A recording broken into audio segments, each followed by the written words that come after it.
बिस्मिल्लाहिर्रहमानिर्रहीम। अस्सलाम वालेकुम जनाब। स्टोरीज़ मैंने 3 शेयर करनी हैं और स्टोरीज़ इंतहाई अहम हैं। लॉन्ग मार्च का हकीकी आज़ादी मार्च, उसका पहला हतमी नतीजा आ गया है। ये क्या नतीजा है ये आपको बताएंगे। दूसरी स्टोरी ये है कि आर्मी चीफ, सदर पाकिस्तान और जनाब इमरान खान साहब तीनों लाहौर में इकट्ठे हो गए। ये क्या चक्कर है। साथ ही ये भी बताऊंगा इसी से जुड़ी हुई स्टोरी कि मियाँ शहबाज शरीफ साहब पाकिस्तान के वज़ीर आज़म रुक क्यों गए हैं। पिछली दफ़ा तो मैंने कहा था ना, कोई पाकिस्तान से कोई फ़ोन शोन आए और ये राब्ता शाब्ता हुआ और फिर मियाँ साहब ने कहा कि थोड़ा रुको। रुक क्यों गए। अब कुछ चीज़ें सामने आ रही हैं। और तीसरी स्टोरी जनाब आपके साथ ये बयान करनी है कि वॉल स्ट्रीट जर्नल, आपको पता है मारूफ जरीदा, वॉल स्ट्रीट जर्नल ने उनकी एक स्टोरी आई है और उन्होंने कहा है कि इमरान खान ने पाकिस्तान को तबाही के दहाने पे पहुंचा दिया है। ठीक है, तो अब मैं इस पे मुबारकबाद कहूँ, माशाअल्लाह कहूँ या इन्ना लिल्लाह कहूँ, खैर ये सब बहुत ही इंपॉर्टेंट स्टोरीज़ हैं, आपके साथ शेयर करने लगा हूँ। और लेकिन सबसे पहले ये नंबर डिस्प्ले हो रहा है जनाब, और इससे आप राब्ता कीजिए किस तरीके से आप सैलाब मुतासरीन की मदद में आप शामिल हो सकते हैं और कार खैर में, इस कार खैर में, और ये आप तरीका मालूम कीजिए। आपका बहुत बहुत शुक्रिया। अच्छा, अब आ जाएं जनाब के पहला नतीजा आ गया है।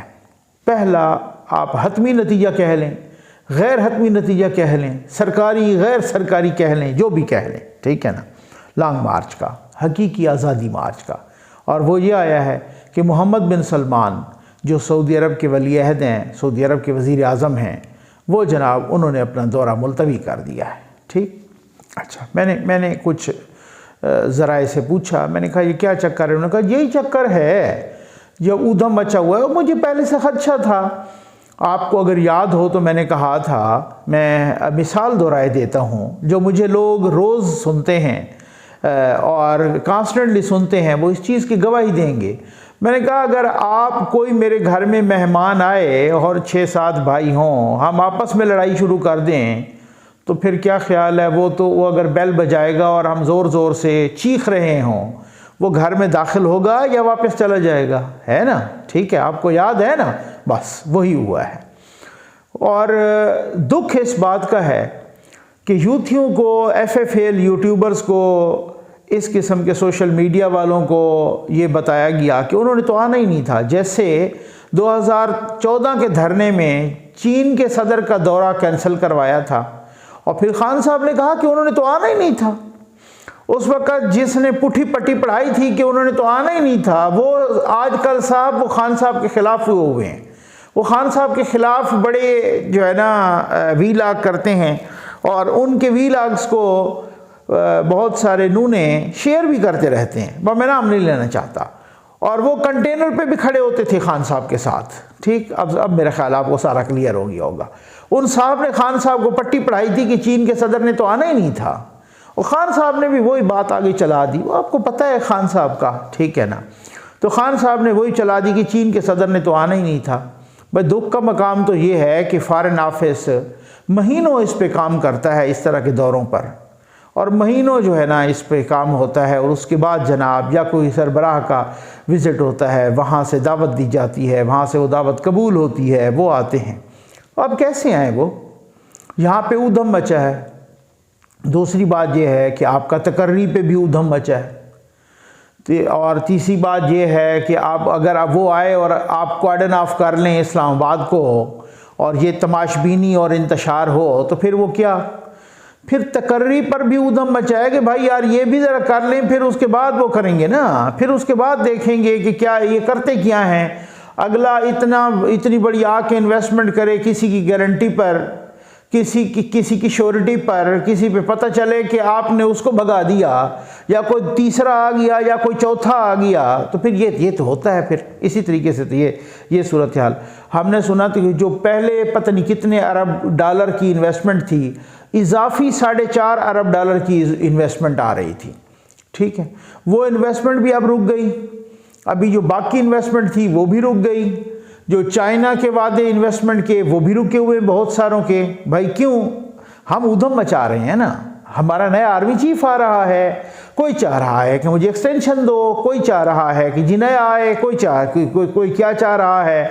4 दफ़ा अनाउंसमेंट करने के बाद बहुत सारे दोस्त अब हमें फ़ोन कर रहे हैं कि यार वो बात तो ये है कि अगर एक्सटेंशन दे दी जाए तो मैंने कहा वो तो 4 दफ़ा खुद कह चुके हैं, तो फिर क्या मसला क्या है, कौन कह रहा है, किसको शौक है, कौन क्या हिसाब। खुल के सामने आए, खुल के मांगें, खुल के रिक्वेस्ट करें, जो चाह रहा है वही। अब सुना है जनाब कि भाई बात उस हवाले से कि आर्मी चीफ साहब भी लाहौर में हैं, मुल्तान का। वैसे तो वो सुनने में यही है ना कि ISPR ने भी कहा कि अलविदाई दौरे कर रहे हैं।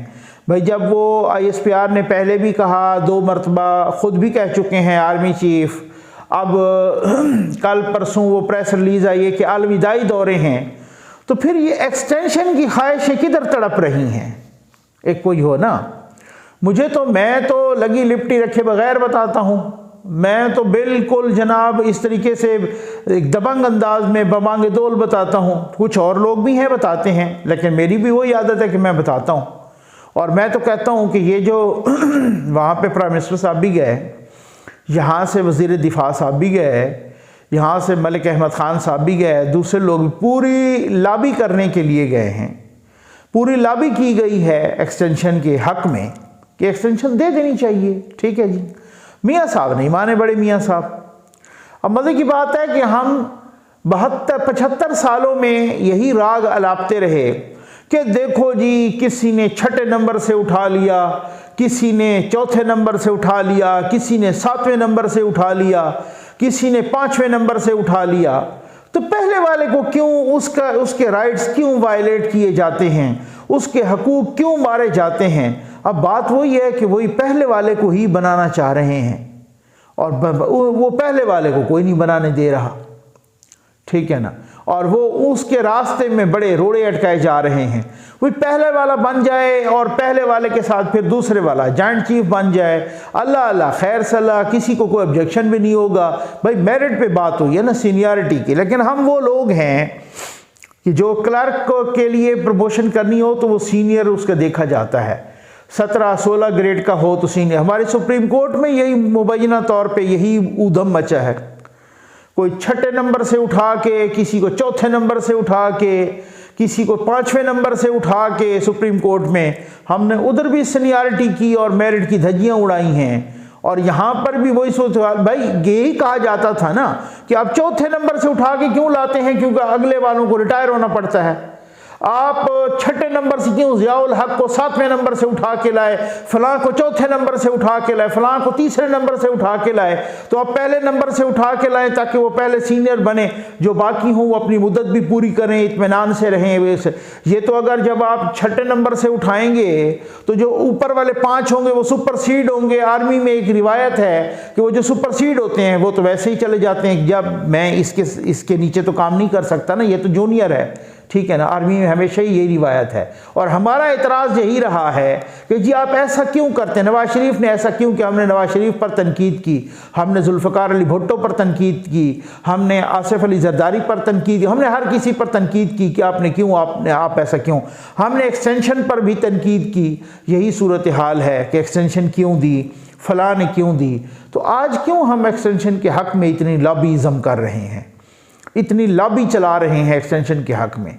क्या हो रहा है? अब बताया जा रहा है कि लाहौर में ही हैं आर्मी चीफ साहब भी, सदर साहब भी, इमरान खान साहब भी, और इस तरह की भी अफवाहें हैं कि वहाँ भी कोई इस तरह की मुलाकात एक्सपेक्टेड है। और वो कौन सी मुलाकात होगी, क्या होगा, उसमें क्या तय पाया जाएगा, उसमें क्या होगा? सदर ममलकत साहब कहते हैं जनाब, आज भी उन्होंने कहा कि अगर मुशावरत कर ली जाए तो इसमें कोई इतनी बुरी बात भी नहीं है। पहले भी कभी ऐसा हुआ है कि आर्मी चीफ अपोजिशन वालों की मुशावरत से लगे हों? भाई बात ये है ना, वो प्राइम मिनिस्टर का प्रेरोगेटिव है, उनका डिस्क्रिशनरी पावर है जो इसको आईन पाकिस्तान ने दिया है। तो उस आइन ने जो उसको पावर दी है, उसी तरीके से प्राइम मिनिस्टर वो अपना उसका अख्तियार इस्तेमाल करे और लगाए। ये क्यों वापस आना था ना, और मुअख्खर क्यों हो गया?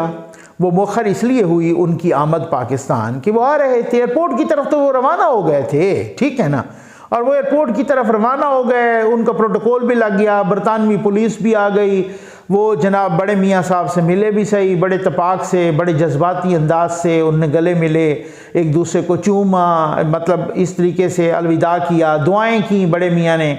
फिर उसके बाद जनाब बड़े मियाँ साहब ने, और फिर उसके बाद जनाब वो जब रवाना होने लगे वापस, हमें पता चला कि जनाब उनका तो पोस्टपोन हो गया है 1 या 2 दिन के लिए। इसकी क्या वजह थी? इसकी वजह यही थी कि जनाब वो यूथिए, कुछ FFL यूट्यूबर वो जनाब विलाग करने लगे, वो जनाब यूथिए कहने लगे कि जी आर्मी चीफ साहब ने तो इमरान खान को वादा किया है कि जो आप नहीं चाहते उसको हम समरी में भी शामिल नहीं करेंगे। अब आप अंदाज़ा कीजिए, ये यूथिए कह रहे हैं, ठीक है ना। तो नवाज शरीफ साहब ने कहा ज़रा वापस आ जाएं। अगर समरी में वो नाम शामिल नहीं होता और समरी आती है तो फिर क्या करना है, उसका लाहेअमल है, ठीक। और प्राइम मिनिस्टर का ये प्रेरोगेटिव है कि वो और नाम मंगवा सकता है, वो समरी वापस कर सकता है। प्राइम मिनिस्टर का ये भी प्रेरोगेटिव है कि वो ये भी आर्डर कर सकता है कि ये इस समरी में फ़लाँ नाम भी शामिल कर दिया जाए। इमरान खान साहब तो इस हक़ में थे और वो तो लोगों में और निजी महफिलों में कह चुके थे। इमरान खान साहब बबांगे दोल कहते थे और वो कह रहे थे कि अगर वो ये समरी शमरी क्या होती है, मैं डायरेक्ट लगा दूंगा, ठीक है ना। वो कह रहे थे अपने कोच के बारे में कि मैं उन्हें डायरेक्ट लगा दूंगा, ये समरी क्या होती है, प्राइम मिनिस्टर का अख्तियार है वो जिसको लगाना चाहे। वो तो यहाँ तक भी कह रहे थे कि ये क्या होता है कि कोई कोर करे या ना करे, ये कोर क्या होता है, प्राइम मिनिस्टर का अख्तियार है वो जिस जनरल को लगाना चाहे मैं लगा दूंगा, ठीक है ना। और वो लगाना भी अप्रैल में चाह रहे थे। तो फिर क्या सूरत हाल है? यही इसी वजह से ये चीज़ें डिस्कस हुई हैं कि अगर उनका नाम वाकई अगर ऐसा है कि उनका नाम कोई निकालता है तो फिर आपने क्या करना है? आप वो समरी वापस भी कर सकते हैं, आप समरी को कह सकते हैं कि और नाम भी शामिल करें। आप अगर दोबारा भी समरी आती है और वो नाम शामिल नहीं होता तो आप ये भी कह सकते हैं कि समरी में फ़लाँ नाम शामिल करें। ये प्राइम मिनिस्टर का अख्तियार होता है, ये डिस्कस करना है ना सारी चीज़ें, ठीक है ना। अच्छा, फिर उसके बाद मुख्तलिफ हवालों से वो समरी पहले क्यों नहीं आई? अब वो सुना है कि कोई वसीम अशरफ साहब हैं जर्नैल, वो जो 18 तारीख को या 19 तारीख को रिटायर हो रहे हैं, तो इस वजह से कि अगर वो होते और समरी उनकी आती तो वो सीनियर मोस्ट होते और वो कोच साहब तो बिल्कुल ही फारिग हो जाते, उसकी तो समरी में नाम भी ना आता। तो वो फिर वो कुछ उनको इस हवाले से अपीज़ करने के लिए कि चलो समरी में तो नाम चला जाए। मुख्तलिफ हवालों से बातें हो रही हैं ना, मुख्तलिफ हवालों से बातें हो रही हैं। अब कुछ लोग तो ये कह रहे हैं कि नाम ही 3 आ रहे हैं, अब देखेंगे क्या होता है। अब जो लाहौर में जिस मीटिंग का चर्चा है, इसमें ये मीटिंग क्यों हो रही है, क्या सूरत हाल है? मेरे हवाले से एक वो है कि अच्छा अगर बिलफर्ज उन्होंने 27 नवंबर को रिटायर होना है, ये 22 या 23 नवंबर को समरी जाती है या 20 नवंबर को जाती है और वो सारा कुछ, और 27 नवंबर को उनका नाम फाइनल हो जाता है, उनको दे देते हैं। और प्राइम मिनिस्टर का ये भी अख्तियार है, एक 2-4 ऑप्शन है ना, या तो जनरल बाजवा साहब 2 दिन पहले रिटायर हो जाएं, और ये पहले इसकी रिवायत मौजूद है, ठीक हो गया ना। तो जनरल ज़ुबैर साहब के बारे में भी मशहूर है, और बल्कि मशहूर क्या, ये फैक्ट है कि वो कोई 1 आध दिन पहले रिटायर हो गए थे, ठीक। उसके बाद जनाब ये अगर ये नहीं होता तो उनको एक्सटेंशन दे दी जाए, और प्राइम मिनिस्टर का अख्तियार होता है कि किसी भी जर्नैल को वो एक्सटेंशन दे सकते हैं।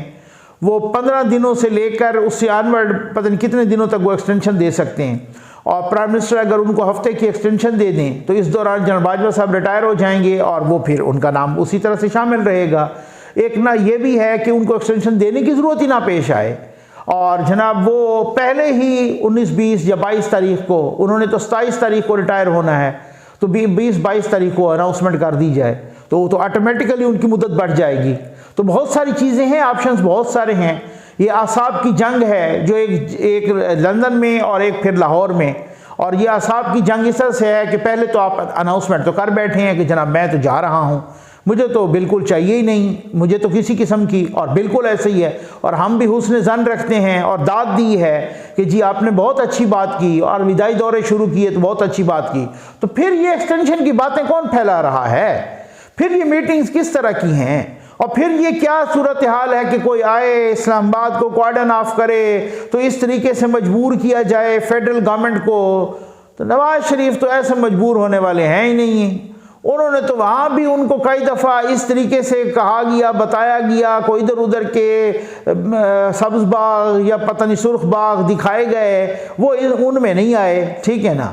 और वो उन्होंने कहा है कि नहीं जी आप भी जाएं, आप जो लॉबीज़म करने आए हैं ना, मैं नहीं मानता, तो आप एक्सटेंशन तो नहीं मिलेगी। तो अब अगर एक्सटेंशन नहीं मिलेगी तो फिर अगर क्या हम ये सोचें कि ये जब इस्लामाबाद के इर्द गिर्द आएंगे तो फिर क्या होगा, फिर कौन से कोई शरारत करने लगे हैं। मैंने आपको कहा था ना, मुझे इंटरनेशनली, नेशनली, इंटरनली, एक्सटर्नली कोई चांस नहीं नज़र आता मार्शल लॉ का, ठीक है ना। सिर्फ एक जो था मैंने आपको बता दिया, ना मार्शल लॉ का ना इमरजेंसी का कोई चांस नहीं नज़र आता। लेकिन अगर इस गवर्नमेंट को, आपका क्या ख्याल है कि इस गवर्नमेंट को अगर किसी तरह से मजबूर करके हटाया गया तो रिएक्शन नहीं आएगा? वो फिर इस तरह का रिएक्शन आएगा कि कोई संभाल नहीं पाएगा। ये बिल्कुल ये बात मैं मालूमात की बुनियाद पे कह रहा हूँ, ठीक हो गया ना। और फिर जो कहते हैं ना मफाहमत वाले और मज़ाहमत वाले, फिर सारे मज़ाहमत वाले होंगे, ये भी बात है, ठीक है ना। ये असल में मसला ये है कि ये खुद यहाँ से सिफारशी बन के ना जाते ना एक्सटेंशन के। ये ख्वाजा आसिफ साहब जो गए हैं, ये मलिक अहमद ख़ान साहब गए हैं, आपके खुद प्राइम मिनिस्टर साहब भी गए, ये जो पूरा टोला गया है मफाहमतियों वाला, ये तो खुद एक्सटेंशन के सिफारशी बन के गए। ये वहाँ से सिफारिश उन्होंने जो है ना रिजेक्ट कर दी है मियाँ नवाज शरीफ साहब ने। तो क्या आपका क्या ख्याल है? एक तो मुसीबत ये है कि जो नून लीग के दोस्त हैं उनको अपनी जमात के हरकतों और करतूतों का नहीं पता होता ना कि वो खुद क्या कर रहे हैं। इसी वजह से तो ये यहाँ से क्या सिफारिश लेके गए और क्या सूरत हाल करके गए। जो बाकी भी कोई इत्तेहादी भी हैं उनके हामी, वो चुप हैं, वो खामोश हैं, उन्होंने खामोशी अख्तियार की हुई है। और नवाज शरीफ साहब को भी पता है जनाब कि ये आसाब की जंग है, और वो भी आखिर ऐसे तो नहीं न 3 दफ़ा इलेक्टेड प्राइम मिनिस्टर रहे हैं, उनका भी अपना एक तजर्बा है, उनका भी अपना एक एक्सपीरियंस है, उनको भी पता है कि कौन किस हालात में है, फिर लगाएं मार्शल लॉ, ठीक है ना। वो भी कह रहे हैं कि फिर लगा दें, लग समझ जाएगी ना कि लगा दें कि आर्मी का मोराल पहले कहाँ खड़ा है, पहले नाम कहाँ बुलंद है, इंटरनेशनली नेशनली क्या सूरत हाल है। तो ये इस वजह से एक सूरत हाल ऐसी डेवलप हो रही है और इस तरीके से वो किया गया है कि फैसला तो हो गया है कि जी सीनियर मोस्ट को लगाना है। हम सब यहाँ से पता नहीं कितने अरसे से ये आर्गूमेंट डेवलप कर रहे थे कि सीनियर मोस्ट को क्यों नहीं लगाया जाता। हम ये कह रहे थे कि जो जर्नैल यहाँ तक तरक्की करके आता है तो इसका मतलब वो हर जर्नैल ही उतना कॉम्पिटेंट होता है। हम यही आर्गूमेंट दिया करते थे ना, हम यही आर्गूमेंट, यही दलाइल देते थे ना कि भाई जो जर्नैल इतना तरक्की करके आ जाता है, जो लेफ्टिनेंट जनरल तक पहुँच जाता है, अगर खुदा न खास्ता वो कोई गद्दार हो या खुदा न खास्ता वो कोई इनकॉम्पिटेंट हो तो इतने तक कैसे पहुँचे। गद्दार था तो उसे लेफ्टिनेंट जनरल तक आने तक, और वो जनाब कोर कमांडर भी रहा हो, DGISI भी रहा हो, DGMI भी रहा हो, अगर उसमें कोई मसला हो तो फिर तो इसका मतलब वो वहाँ तक क्यों पहुँचा है, इतनी अहम पोस्टों पे क्यों बैठा है, ठीक है ना।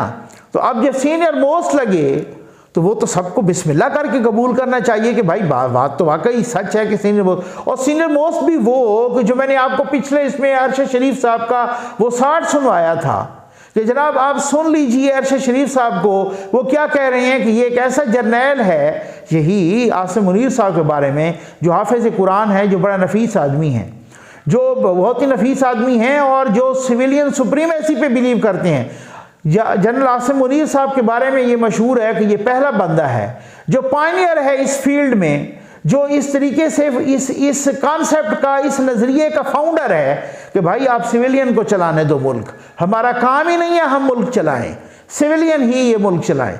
इससे ज़्यादा पॉजिटिव सोच क्या हो सकती है, इससे ज़्यादा प्रो डेमोक्रेटिक सोच क्या हो सकती है, इससे ज़्यादा प्रो डेमोक्रेसी, इससे ज़्यादा सिविलियन सुप्रीमेसी, इससे ज़्यादा सिविलाइज्ड इंसान क्या हो सकता है जो इस तरीके की बात करे कि ये सिविलियन को चलाने दो।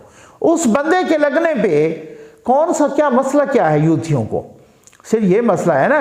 यही इसी के बारे में कहते हैं ना कि जब ये एक मीटिंग हो रही थी तो खान साहब ने उनको कहा कि फ़लाँ फ़लाँ फ़लाँ फ़लाँ फ़लाँ फ़लाँ को आप तिगनी का नाच नचाओ, आप इनको चने चबवाओ, ना को चने चबवाओ। उन्होंने कहा सर ये मेरा काम नहीं है, आप GIB से करवा लो, आप FIA से करवा लो, ये मेरा काम नहीं है, मेरा काम सरहदों की हिफाजत करना है, मेरा एक्सटर्नल काम है। अब उसके बाद आ जाए जनाब उस स्टोरी पर कि जो वॉल स्ट्रीट जर्नल की स्टोरी है, और वॉल स्ट्रीट जर्नल ने ये स्टोरी लिखी है। मैं कहता हूँ क्या बात है। अब अगर मुझे एक ज़रा सा ना बड़ी हैरत होती है, एक दफ़ा मैं कहता हूँ कि आज मैं अभी थोड़ी देर पहले मैं आज़म सवाती साहब का वो ट्वीट पढ़ रहा था, लंबी थ्रेड थी उनकी, ठीक है ना, और उन्होंने कहा कि जी देखो हमारे मुल्क में कि जी एक आप जनरल फैसल नसीर के ख़िलाफ़ पर्चा नहीं काट सकते, आप ब्रिगेडियर फ़हीम के ख़िलाफ़ पर्चा नहीं काट सकते, आप FIA वालों के ख़िलाफ़ नहीं मतलब ऐसा कपड़े उतारने लगे नाम ले लेके। पहले यही जनरल बाजवा साहब थे जिनके उन्होंने इस तरीके का उनके माँ बहन को नहीं छोड़ा, बेटी बहुओं को नहीं छोड़ा, उनकी तस्वीरें लगाई हैं, जनरल बाजवा के माथे पे गद्दार लिख लिख के तस्वीरें लगाई हैं। लेकिन हैरत है मुझे भाई उनकी हिम्मत पे, वो फिर भी उन्हीं लोगों से मुलाकात कर रहे हैं, माशाल्लाह कह दूं, ठीक है ना। तो मकसद कहने का ये है कि आप अंदाज़ा कीजिए कि वॉल स्ट्रीट जर्नल लिखता है, इंटरनेशनल रिप्यूट का जर्नल है, इंटरनेशनल रिप्यूट का न्यूज़पेपर है, वॉल स्ट्रीट जर्नल लिखता है कि इमरान खान ने पाकिस्तान को तबाही के दहाने पे खड़ा कर दिया है, धकेल दिया है तबाही के दहाने पे। कहते हैं ये वही पपेट है। जी ठीक हो गया ना, आप वो पढ़े तो सही आर्टिकल। वो कहते हैं कि ये वही पपेट है, जो वही पपेट पाकिस्तान फौज की पपेट उनके अपनी नाक पे लड़ गई है, ठीक है ना। उनके ये वही कठपुतली है जो उनका अपना कठपुतली उनकी नाक पे लड़ गया है। आप समझ आ गई आपको, ठीक है ना। और वो कह रहे हैं कि उसने कहा है कि मेरी तरफदारी करो, और अगर आप मेरी तरफदारी नहीं करोगे तो मैं आपको नंगा करूंगा, मैं आपको डिस्क्रेडिट करूंगा, मैं आपको शर्मिंदा करूंगा, ठीक। ये वॉल स्ट्रीट जर्नल लिख रहा है। मुझे तो हैरत है, ठीक है। और वो कह रहे हैं कि भाई पाकिस्तान की अगर फौज है तो पाकिस्तान है, ये बात बिल्कुल ठीक है, ठीक है ना। और वो कह रहे हैं कि एक मखसूस प्रोपेगंडे के तहत, एजेंडे के तहत ये बंदा उनको इस तरीके से दीवार से लगा रहा है, तो फिर इसका मतलब ये है कि ये किसके खिलाफ काम कर रहा है? ये पाकिस्तान की असास के खिलाफ काम कर रहा है, ये पाकिस्तान की बुनियादों के खिलाफ काम कर रहा है। लेकिन मैं हैरान हूं कि उसको हाथ क्यों नहीं डाला जाता, उस लाडले को पकड़ा क्यों नहीं जाता, उस लाडले को गिरफ्तार क्यों नहीं किया जाता? क्या रियासत मजबूर है? सवाल ही पैदा नहीं होता। वल्लाह मैं हल्फ देने के लिए तैयार हूं, रियासत मजबूर नहीं है। ये गलत है कि जनाब उसने रियासत को मजबूर कर दिया, रियासती इदारों को देखो जी कैसे दीवार से लगा दिया। कुछ भी नहीं है। आज भी रियासती इदारे सीधे हो जाएं, 4 बंदे नहीं निकलेंगे, बिल्कुल ऐसे ही है, ठीक है ना। मैं इंतहाई माज़रत के साथ कह रहा हूँ, मैं इंतहाई माज़रत के साथ कह रहा हूँ, इंतहाई माज़रत के साथ, रियासत मजबूर नहीं है, रियासत मुबैना तौर पे शरीक जुर्म है। और अगर यही शरीक जुर्म रहा, रियासत रही, तो इसके हालात वाक़यात कहीं कोई और रुख भी अख्तियार कर सकते हैं, और फिर उसके बाद किसी के बस की बात नहीं होगी, संभाला नहीं जाएगा, कुछ भी नहीं संभाला जाएगा। अब आप इकानमी को देखें ना, इस हफ्ते की जो रिपोर्ट आई उसमें माइनर सी कमी सही, लेकिन कमी तो हुई है। डॉलर जिस रफ्तार से जा रहा था वो रुक तो गया है, ठीक है, कभी थोड़ा बहुत ऊपर जाता है फिर दूसरे दिन नीचे आ जाता है। तो कहने की बात यह है कि रुक तो गया है, महंगाई भी कंट्रोल में, उस कम से कम उतने तक तो खड़ी है। पेट्रोल की कीमतें उस हिसाब से ऊपर नहीं जा रही, बाकी कीमतें भी उसी तरीके से। इसाकदार साहब को आए हुए दिन ही कितने हुए, अभी तो महीना भी नहीं हुआ, ठीक है। और अगर महीना भी हो गया है तो अब आप उनको 6-8 महीने तो दें, उसके बाद देखें वो क्या रिजल्ट। दिन रात बेचारा मेहनत कर रहा है 18-18 घंटे, और फिर कभी एक मुल्क में तो कभी दूसरे मुल्क में भाग दौड़ कर रहा है। वो रिज़र्व को बेहतर करने की कोशिश कर रहा है और रिज़र्व बेहतर भी हुए हैं। तो अब आप अंदाज़ा कीजिए कि इन हालात में अगर ये ऊधम मचा है। मुझे याद है 2014 का धरना, और फिर उसके बाद एक और धरना भी हुआ था। हमने जब बाद में मैंने कुछ इंटरव्यूज़ भी किए थे नून लीग के कुछ लोगों के, तो हमें बताया गया था कि रहील शरीफ के भी अंदर वही ख्वाहिश इतनी तड़प रही थी, और वो इनको कह रहे थे, और ये वो धरने खुद करवा रहे थे कि जी आप करो धरने कि मुझे एक्सटेंशन दें, और उनसे इस तरीके से जान छुड़वाई गई। ये बिल्कुल पक्की रिपोर्ट है, और मैं नहीं कह रहा, ये बिल्कुल अंदर के लोग, बहुत ही बाखबर और बासर लोगों ने मुझे बताया था, और मेरे इंटरव्यूज़ में भी बताया, इसमें ऐसी कोई बात नहीं है। कितनी मुश्किल से जान छुड़ाई, और वो सऊदी अरब को मिन्नत समाजत की कि भाई अल्लाह का नाम मानो, आप इसको नौकरी दो, ठीक है ना। वहाँ पे उन्होंने उनको नौकरी दी, और वो एक्सटेंशन का इस तरीके से उन्होंने उस एक्सटेंशन से जान छुड़वाई। फिर उसके बाद जनाब वो एक्सटेंशन। अब पक्का प्लान ये है कि अल्लाह करे कि ये स्मूथली जो ये 29 नवंबर वाला है ना, ये पाकिस्तान के गले से ये निकले, पाकिस्तान के जनाब ये जो वो कहते हैं ना जिस तरीके से पंजाबी में कि मगरो लवे, ठीक है ना, ये पाकिस्तान के गर्दन से ये सिलसिला ये टूटे, ये 29 नवंबर का स्मूथली अल्लाह करे कि ये सारा कुछ हो जाए। तो फिर उसके बाद प्लान ये भी है कि आप एक्सटेंशन वाला कानून हमेशा के लिए ख़त्म कर दो, और ये ख़त्म होना चाहिए। ये एक्सटेंशन यकीन कीजिए पाक फौज के इदारे की दुश्मन है। ये पाक फौज के एक्सटेंशन जो है ना, आप किसी जर्नल के साथ बैठें, चाहे वो सर्विंग हो चाहे वो रिटायर्ड हो, आप उसको एक्सटेंशन के बारे में बात करें ना, वो यकीन करें लफ्ज़ एक्सटेंशन से नफरत करता है, क्योंकि जब किसी को एक्सटेंशन मिलती है पता नहीं कितनों का हक मारा जाता है। लेकिन आप ये एक्सटेंशनिज़म की जो ख्वाहिश है, जो तड़पती रहती है, ये बहुत सारों के हकूक़ की कातिल है। उम्मीद है आपको वीडियो पसंद आई होगी। आपका बहुत बहुत शुक्रिया।